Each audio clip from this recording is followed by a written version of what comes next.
دوستو امید ہے آپ سب خیریت سے ہوں گے۔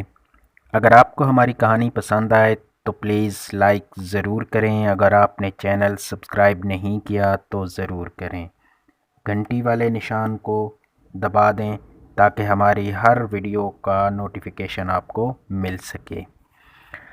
رحیم داد نے دوڑ کر باہر دیکھا ادھر ادھر لیکن کچھ نہ ملا۔ اتنے میں آواز آنی بند ہو گئی۔ رحیم پریشانی کے عالم میں اندر آیا۔ وہ ادھر ادھر دیکھ رہا تھا، پھر کریم بخش سے کہنے لگا، ابا یہ آواز کیسی تھی؟ ایسا پہلے تو کبھی نہیں ہوا۔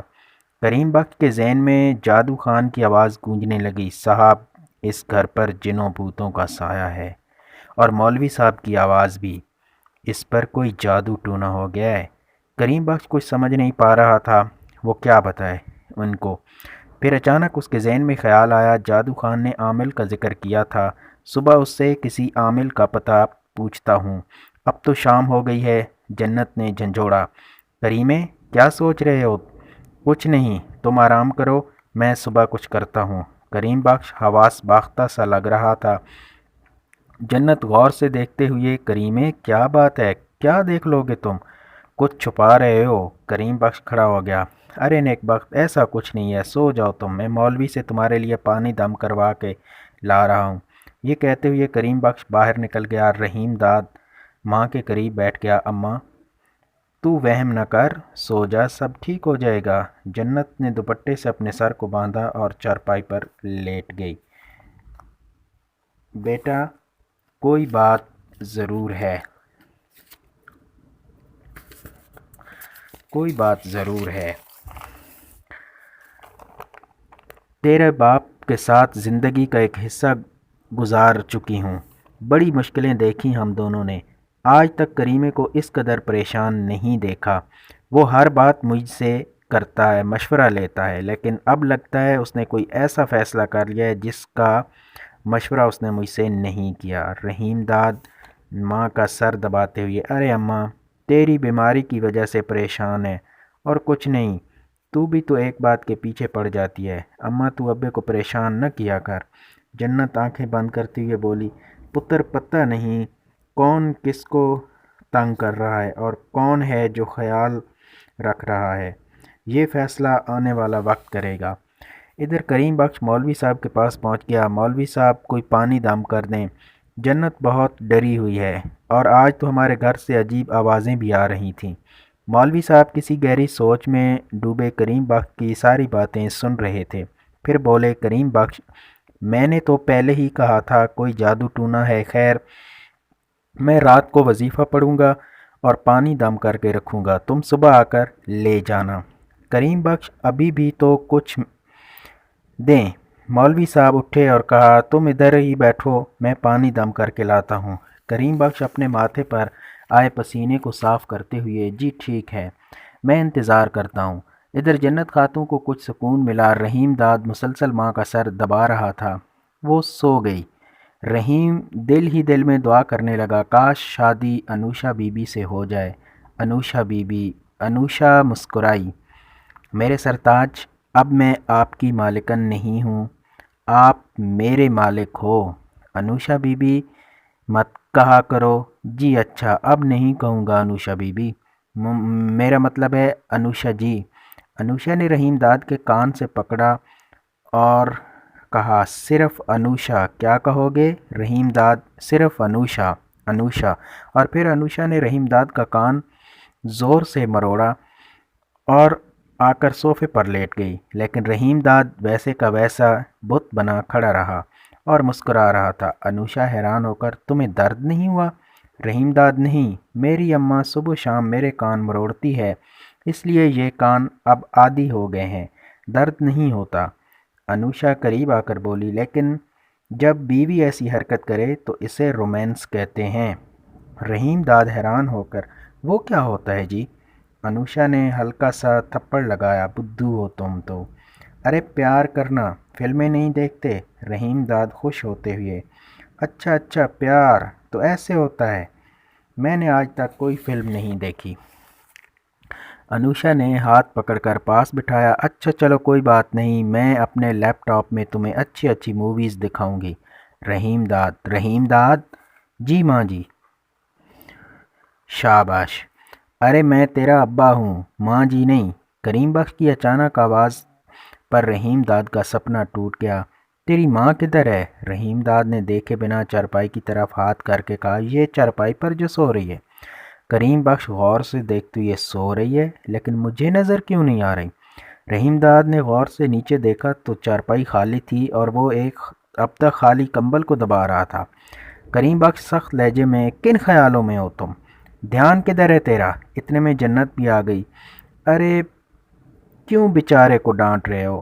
میں ذرا باہر جا کر بیٹھ گئی تھی، اندر دم گھٹ رہا تھا، تیری آواز سنی تو اندر آ گئی۔ تو بتا مولوی صاحب نے کیا کہا ہے؟ کریم بخش نے پانی والی بوتل آگے کرتے ہوئے کہا، یہ پانی دیا ہے، وہ رات کو وظیفہ کریں گے اور کل اور پانی دم کر کے دیں گے۔ جنت نے بوتل لی اور صندوق میں رکھتے ہوئے کہا، اچھا اللہ نے چاہا تو سب ٹھیک ہو جائے گا۔ تم سناؤ، کھانا بناؤں یا فروٹ وغیرہ پر باپ بیٹا گزارا کر لو گے؟ اور تو خود نہیں کھائے گی اماں؟ رحیم داد نے بھی خاموشی توڑ دی۔ جنت بولی، نہیں بیٹا، جی نہیں چاہ رہا۔ تم نے کھانی ہے تو روٹی بنا دیتی ہوں، میرا دل تو جلیبیاں کھا کر ہی بھر گیا تھا، مزید گنجائش نہیں ہے۔ رحیم داد بولا اور صندوق سے دم والا پانی نکال کر ماں کو پلانے لگا۔ جنت بولی، جیتے رہو بیٹا، خوش رہو۔ کریم بخش بولا، ساری دعائیں بیٹے کو دو گی، کچھ ہمارے لیے بھی مانگ لو رب سے۔ جنت افسردہ لہجے میں بولی، کیسی باتیں کرتے ہو کریمے، تو ہے تو ہم ہیں۔ عورت کے لیے کھانے کو کچھ بھی نہ ہو لیکن اس سے پیار کرنے والا اس کا شوہر اس کے ساتھ ہو تو وہ ہر مشکل وقت کا مقابلہ کر سکتی ہے۔ کریم بخش مسکراتے ہوئے، جنت اتنے پڑھے لکھوں والی باتیں مت کیا کرو۔ رحیم داد ہنستے ہوئے بولا، میری ماں بھی پوری فاطمہ جناح ہے۔ رات خوش گپیوں میں گزر گئی اور مزید کوئی غیر معمولی واقعہ پیش نہ آیا۔ صبح ہوتے ہی کریم بخش سب سے پہلے مولوی صاحب کے پاس گیا اور دم والا پانی لے آیا۔ مولوی صاحب نے تاکید کی کہ صدقہ خیرات دیتے رہنا۔ کریم بخش گھر آیا، جنت کو پانی دیا اور سیدھا سیٹھ آباد کی حویلی کی طرف چل پڑا۔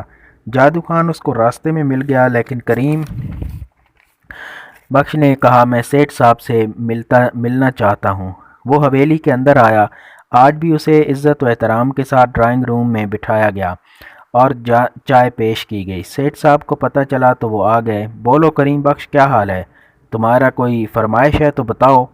کریم بخش بولا، سیٹھ صاحب فرمائش تو کوئی نہیں، ایک چھوٹی سی درخواست ہے۔ سیٹھ صاحب نے گھڑی دیکھی اور کہا، جلدی بولو، مجھے ایک ضروری میٹنگ میں جانا ہے۔ کریم بخش نے کہا، صاحب جو گھر آپ نے ہمارے لیے لیا ہے اس میں جنوں بھوتوں کا سایہ ہے، آپ اگر مہربانی فرمائیں تو کوئی اور گھر مل سکتا ہے، بے شک اس سے چھوٹا ہو۔ سیٹھ صاحب کھڑے ہو گئے۔ کریم بخش، وہ گھر تمہارا نہیں، ہم نے اپنی بیٹی کو دیا ہے، اور پھر رہی بات جنوں بھوتوں کی تو میں اس بات پر یقین نہیں کرتا، اور تم خود کو دیکھو، جادو خان کو دیکھو، ان شکلوں کو دیکھ کر تمہیں کیا لگتا ہے جن بیٹھے رہیں گے؟ وہ تو ان کو دیکھتے ہی چھلانگ لگا کر بھاگ جائیں گے۔ سیٹھ صاحب، میرے گھر سے بھی عجیب عجیب آوازیں آنے لگی ہیں۔ سیٹھ آباد کھڑا ہو گیا، مطلب تمہیں اپنی مہربان قسمت نہیں چاہیے؟ ٹھیک ہے، نہیں نہیں نہیں سیٹھ صاحب، ایسی کوئی بات نہیں، آپ جیسا کہو گے ویسا ہوگا۔ سیٹھ آباد بولے، گڈ، اور چل دیے۔ جادو خان بولا، سیٹھ صاحب میں نے کہا بھی تھا کہ بڑے لوگ ایسی باتوں پر یقین نہیں کرتے، لیکن تم کو میری بات سمجھ نہیں آتی۔ جادو خان، تم ہی بتاؤ آخر میں کیا کروں؟ کریم بخش نے تقریباً ہتھیار ڈالتے ہوئے کہا۔ جادو خان بولا، صاحب جی میں آپ کو ایک عامل بابا کے پاس لے جاتا ہوں۔ کریم بخش کو جیسے تنکے کا سہارا مل گیا۔ چلو جادو خان، ابھی چلتے ہیں۔ جادو خان نے ڈرائیور کو گاڑی نکالنے کا کہا۔ تھوڑی دیر بعد ان کی گاڑی مین روڈ پر دوڑ رہی تھی۔ چند کلومیٹر دور جا کر ایک لنک روڈ پر چل پڑے۔ تقریباً 1 گھنٹے کی مسافت طے کرنے کے بعد ایک جگہ 10-12 لوگ بیٹھے تھے۔ جادو خان ادھر گاڑی رکوا دی اور نیچے اترے۔ دعا سلام کے بعد اپنی باری کا انتظار کرنے لگے۔ کریم بخش نے جادو خان سے پوچھا، تم پہلے بھی کبھی یہاں آئے ہو؟ جادو خان: نہیں، لیکن لوگوں سے سنا ہے کہ یہ بہت خاص بندہ ہے۔